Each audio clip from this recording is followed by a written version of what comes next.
Ahojte chalani, vítajte v interviu v Trojke. Ahoj. Čau, ahoj. Na ktorú svoju doterajšiu skladbu ste najviac hrdí a čo považujete za vrchol svojej kariéry? Nostalgia. To je taká moja, aj keď ju hrám a tak stále cítim z nej ten pocit a to by som dal aj ako svoj taký osobný vrchol zatiaľ. Ja v poslednej dobe asi Krekač a potom spoločne hudbu napríklad, čo máme.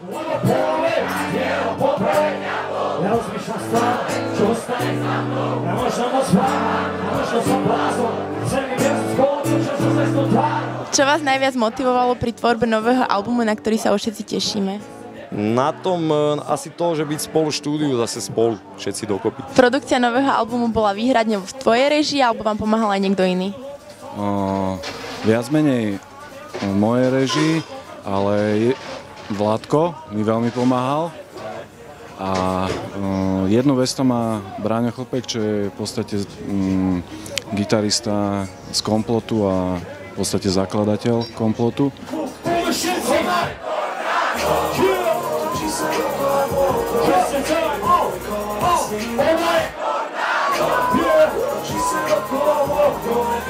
Často vidíme tvoje spolupráce s inými repermi, s ktorým sa ti spolupracovalo najlepšie.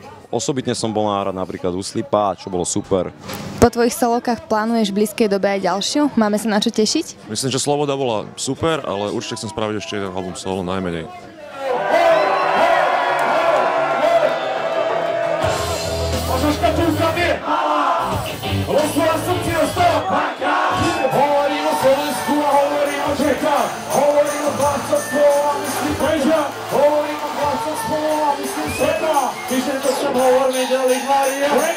Robil si úspešnú túr s Tinou. Ako sa ti páčilo? Ako tento túr hodnotíš?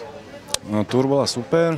S Tinkou robím už veľmi dlho a robí sa s ňou úplne skvelo. Mali sme ju aj na nejakom fite a v januári máme ešte nejaké také dozvuky z toho túr, nejakých zopár koncertov, takže super. OK, takže my sme Moja reč, zdravíme 333, zdravíme celú Prievidzu, celé Slovensko, prajeme príjemné sviatky. Ahoj.